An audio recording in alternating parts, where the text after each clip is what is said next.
ಬಹಳ short party ಕಟ್ಟಿ ಭ್ರಷ್ಟಾಚಾರ ಹೋದವರು 6 ಕ್ಷೇತ್ರಗಳಲ್ಲಿ ಆಮ್ ಆದ್ಮಿ ಪಾರ್ಟಿಯ ಅಭ್ಯರ್ಥಿಗಳು 1000 ಮತಗಳ ಹಿನ್ನಡೆಯಲ್ಲಿದ್ದಾರೆ. 3ನೇ ಸುತ್ತಿನಲ್ಲಿ ಕೇಜ್ರಿವಾಲ್ ಮುನ್ನಡೆಯನ್ನು ಕಾದುಕೊಂಡಿದ್ದಾರೆ. 343 ಮತಗಳಿಂದ ಕೇಜ್ರಿವಾಲ್ ಮುನ್ನಡೆ. 343 ಮತಗಳು. ವೋಟ್ ಶೇರಿಂಗ್ನಲ್ಲಿ ಬಿಜೆಪಿ ಈ ಬಾರಿ ದಾಖಲೆಯನ್ನ ಬರೆದಿದೆ. ಇದುವರೆಗೆ 48% ಬಿಜೆಪಿ ಮತ ಗಳಿಸಿದೆ. 48%. ಆಮ್ ಆದ್ಮಿ ಪಾರ್ಟಿ 42.87. ನೋಡಿ, 1% ಮತವೂ ಕೂಡ 4ರಿಂದ 5 ಕ್ಷೇತ್ರಗಳ ಅಂದರೆ 5 ಕ್ಷೇತ್ರಗಳ ಮೇಲೆ ಪರಿಣಾಮ ಬಿದ್ದುಬಿಡುತ್ತೆ, ಅಂದರೆ ಸೋಲು ಗೆಲುವಿನ ಲೆಕ್ಕಾಚಾರದಲ್ಲಿ. ಸೊ ಇದನ್ನು ಗಮನಿಸಬೇಕು. ಹೀಗಾಗಿ ಏನು ಅಂತಾರೆ, ಈ ಬಾರಿ ದಾಖಲೆ ಪರ್ಸೆಂಟೇಜ್. ಇನ್ನು ಕೇಜ್ರಿವಾಲ್ 343 ಮತಗಳಿಂದ ಮುನ್ನಡೆಯನ್ನು ನೋಡ್ತಾ ಇದ್ದಾರೆ. ಕೇಜ್ರಿವಾಲ್ 42ಕ್ಕೆ ಬಂದು ನಿಂತಿದೆ ಬಿಜೆಪಿ. ಆಮ್ ಆದ್ಮಿ ಪಾರ್ಟಿ 28 ಕ್ಷೇತ್ರಗಳಲ್ಲಿ ಮುನ್ನಡೆ. ಅದನ್ನು ನಾವು ಗ್ರಾಫಿಕ್ಸ್ ಮುಖಾಂತರ ಕೂಡ ನಿಮಗೆ ತೋರಿಸ್ತಾ ಇದ್ದೀವಿ. 42 ಕ್ಷೇತ್ರಗಳಲ್ಲಿ ಬಿಜೆಪಿ, 28 ಕ್ಷೇತ್ರಗಳಲ್ಲಿ ಆಮ್ ಆದ್ಮಿ ಪಾರ್ಟಿ. ಇನ್ನು ಕಲ್ಕಾಜಿ ಕ್ಷೇತ್ರದಲ್ಲಿ ಆತಿಶಿ ಹಿನ್ನಡೆಯನ್ನು ನೋಡ್ತಾನೇ ಇದ್ದಾರೆ. ಸೋಮನಾಥ್ ಮಾಳವೀಯ ನಗರದಲ್ಲಿ ಹಿನ್ನಡೆಯನ್ನು ಕಾಣ್ತಾನೇ ಇದ್ದಾರೆ ಆರಂಭದಿಂದ. ವಿಕಾಸ್ಪುರಿ ಕ್ಷೇತ್ರದಲ್ಲಿ ಬಿಜೆಪಿ ಅಭ್ಯರ್ಥಿ ಮುನ್ನಡೆಯನ್ನು ಕಾಣ್ತಾ ಇದ್ದಾರೆ. ಸ್ಕ್ರೀನ್ ಎಡಭಾಗದಲ್ಲಿ ನಾವು ತೋರಿಸ್ತಾ ಇದ್ದೀವಿ. ಸೌರಭ್ ಭಾರದ್ವಾಜ್ ಹಿನ್ನಡೆಯನ್ನು ನೋಡ್ತಾ ಇದ್ದಾರೆ ಗ್ರೇಟರ್ ಕೈಲಾಶ್ನಿಂದ. ಈ ಬಾರಿ ಭರವಸೆ ಇತ್ತವರಿಗೆ.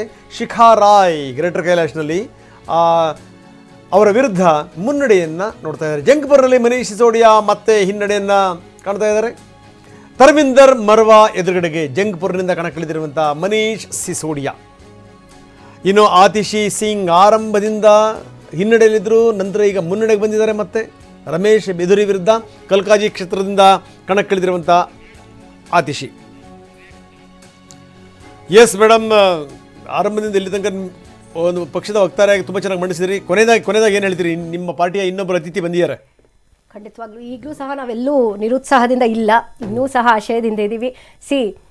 ಈಗ ತಾನೇ ನೀವು ಹೇಳ್ತಿದ್ರಿ ಇನಿಷಿಯಲಿ ಸರ್ಕಾರಗಳು ರಚನೆ ಆಗೋದಲ್ಲ, ಅದಾದ ನಂತರ ಜನರಿಗೆ ಯಾವ ರೀತಿ ತಲುಪಿಸ್ತಾರೆ, ಆ ಒಂದು ಜನರ ಮನಸ್ಸಲ್ಲಿ ಯಾವ ರೀತಿ ಸರ್ಕಾರಗಳು ಉಳಿಯುತ್ತವೆ, ಅವರಿಗೆ ನಿಜವಾಗ್ಲೂ ಸೌಲಭ್ಯಗಳು ಸಿಗ್ತಿದೆಯಾ, ಅದನ್ನು ನಾವು ಮಾಡಿದ್ದೀವಿ. ಅದನ್ನು ಸದಾಕಾಲ ನಾವು ಮಾಡ್ತಾನೂ ಇರ್ತೀವಿ. ಒಂದು ವೇಳೆ ನಾನು ಇನ್ನೂ ಏನು ಹೇಳೋದಕ್ಕಾಗೋದಿಲ್ಲ, ಬಿಕಾಸ್ ನಾವು ಅದೇ ಉತ್ಸಾಹದಿಂದ ಇದ್ದೀವಿ. ಖಂಡಿತ ಸರ್ಕಾರ ರಚನೆ ಆಗುತ್ತೆ ಅಂತ ಇರಬಹುದು ಅಂತ ಅನ್ಕೊಳ್ತಾನೂ ಇದ್ದೀವಿ. ಬಟ್ ನಾವು ಹೇಳೋದು 10 ವರ್ಷಗಳ ಕಾಲದಲ್ಲಿ ಅತ್ಯಂತ ವೇಗವಾಗಿ ಇವತ್ತು ನಮ್ಮ ಪೊಲಿಟಿಕಲ್ ಜರ್ನಿಯನ್ನ ಪ್ರಾರಂಭ ಮಾಡಿದ್ವಿ.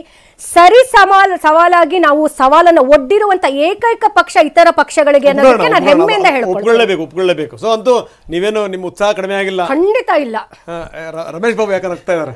ಇಲ್ಲ, ಉತ್ಸಾಹ ಇರಬೇಕು. ಪ್ರತಿಯೊಬ್ಬರು ರಾಜಕೀಯ ಪಕ್ಷದವರಿಗೆ ಉತ್ಸಾಹ ಇರಬೇಕು ಸರ್. ಅವರು ರಾಜಕೀಯ ಪಕ್ಷಗಳು ಅಂದ್ರೆ ಮೇಲೆ ಕೆಳಗೆ ಇರಲೇಬೇಕು. ಹಾಗೆ ಅಂತ ನಾವು ಯಾರು ಮನೇಲಿ ಕುತ್ಕೊಳ್ಳಿಕ್ ಆಗಲ್ಲ ಅಲ್ವಾ? Every time it's a new come back for any party. ಅಲ್ಲ, ಒಂದು ಲೈನ್ ಇದೆ ಮೇಡಮ್, ಮೃತ್ಯುನಶ್ವರವೆಂದು ಭಾರತಿಗೆ ಜಯವೆಂದು ನಡೆ ಮುಂದೆ ನುಗ್ಗಿ ನಡೆ ಖಂಡಿತವಾಗ್ಲು ಕುಗ್ಗದಿ ಜಗ್ಗದಿಯ ನುಗ್ಗಿ ನಡೆ ಮುಂದೆ ಅಲ್ವಾ? ಅಂದ್ರೆ ಇಲ್ಲಿ ಸೋಲು ಅಂತ ಬದಲಾಯಿಸಬೇಕಷ್ಟೇ. ಅದ್ರ ಜೊತೆಗೆ ಒಂದೇ ನೀವು ಹೇಳ್ತಿದ್ದೀರಾ, ಇಟ್ ಇಸ್ ಸ್ಟಿಲ್ ಕೌಂಟಿಂಗ್ ಇದೆ. ಸೋಲು ಯಾಕಾಗುತ್ತೆ? ಒಂದೇ ಒಂದು ಸಜೆಷನ್ ಇಲ್ಲ. ಅವ್ರಿಗೆ ಸೋಲು ಇರಬಹುದು. ಏನು ಸಜೆಷನ್ ಕೊಡ್ತಾರೆ? ನಿಮ್ಮ ಇಂಡಿಯಾ ಮೈತ್ರಿಕೂಟದಲ್ಲಿ ಇದ್ದಂತವರು ಈಗ ಬೇರೆ ಬೇರೆ ಆಗಿರ್ಬೋದು ಮೇಡಮ್, ವಿಶ್ವಾಸಗಳಿದ್ದೇ ಇರ್ತವೆ. ಹೇಳಿ ರಮೇಶ್. ಮೇಡಮ್ ಅವರು ಆಪ್ ನಿಂದ ಬಿಬಿಎಂಪಿ ಆಸ್ಪಿರೆಂಟ್ ಇದ್ರೆ ಒಳ್ಳೇದಾಗ್ಲಿ. So much sir. ಆ ಉತ್ಸಾಹ ನಾವು ಎಂದಿಗೂ ಬಿಡೋದಿಲ್ಲ ಸರ್. ಇರಬೇಕಾಗಿತ್ತು. ನಮ್ಮಂತ ಸಾಮಾನ್ಯರಿಗೆ ಇವತ್ತು ಬೆಂಬಲ ಕೊಟ್ಟು ಅವರ ಒಂದು ಮಾಡೆಲ್ ಆಗಿ ನಿಂತಿದ್ದಾರೆ. ಇದಕ್ಕಿಂತ ಬೇಕಾ ಹೇಳಿ? Yes madam, thank you very much. ಇನ್ನೊಬ್ರು ಆಮ್ ಆದ್ಮಿ ಪಾರ್ಟಿಯ ನಾಯಕಿ ನಮ್ಮ ಜೊತೆ ಜಾನಾಗಿದ್ದಾರೆ, ಜೊತೆ ನಾವು ಚರ್ಚೆ ಮಾಡ್ತೀವಿ. ಜೊತೆಗೆ ನಂತರ ನಾವು ನೋಡ್ತಾ ಇದ್ದೀವಿ ವಿವರಗಳನ್ನು. 42 ಕ್ಷೇತ್ರಗಳಲ್ಲಿ ಬಿಜೆಪಿ, ಆಮ್ ಆದ್ಮಿ ಪಾರ್ಟಿ 28 ಕ್ಷೇತ್ರಗಳಲ್ಲಿ ಮುನ್ನಡೆಯನ್ನು ನೋಡ್ತಾ ಇದೆ. ಯಾರಿಗೆ ಮುನ್ನಡೆ, ಯಾರಿಗೆ ಹಿನ್ನಡೆ? ಆತಿಶಿ ಸಿಂಗ್ ಈಗ ಮತ್ತೆ ಮುನ್ನಡೆಗೆ ಬಂದಿದ್ದಾರೆ ಕಲ್ಕಾಜಿ ಕ್ಷೇತ್ರದಲ್ಲಿ. ರಮೇಶ್ ಬಿಧುರಿ ವಿರುದ್ಧ ಕಲ್ಕಾಜಿ ಕ್ಷೇತ್ರದಿಂದ ಕಣಕ್ಕಿಳಿದಿರುವಂಥ ರಾಜ್ಯದ ಮುಖ್ಯಮಂತ್ರಿ ಅರವಿಂದ್ ಕೇಜ್ರಿವಾಲ್ ಮುನ್ನಡೆ. ಅಂತರ ಕಡಿಮೆ, ಆದರೆ ಮುನ್ನಡೆನೇ. ಪರ್ವೇಶ್ ವರ್ಮಾ ವಿರುದ್ಧ ಅರವಿಂದ್ ಕೇಜ್ರಿವಾಲ್ ಮುನ್ನಡೆ. ನವದೆಹಲಿ ಕ್ಷೇತ್ರದಿಂದ ಕಣಕ್ಕಿಳಿದಿರುವಂಥ ಅರವಿಂದ್ ಕೇಜ್ರಿವಾಲ್. ಮನೀಶ್ ಸಿಸೋಡಿಯಾ ಆರಂಭದಿಂದ ಹಿನ್ನಡೆ, ಈಗ ಮುನ್ನಡೆ. ಎಸ್, ಈಗ ಬಂದಿರುವಂಥ ಮಾಹಿತಿ ಪ್ರಕಾರ ಈಗ ಮುನ್ನಡೆ. ಸೋಮನಾಥ್ ಭಾರತಿ ಆರಂಭದಿಂದಲೂ ಕೂಡ ಹಿನ್ನಡೆ. ಮಾಳವೀಯ ನಗರದಿಂದ ಸತೀಶ್ ಉಪಾಧ್ಯಾಯ ಎದುರುಗಡೆಗೆ.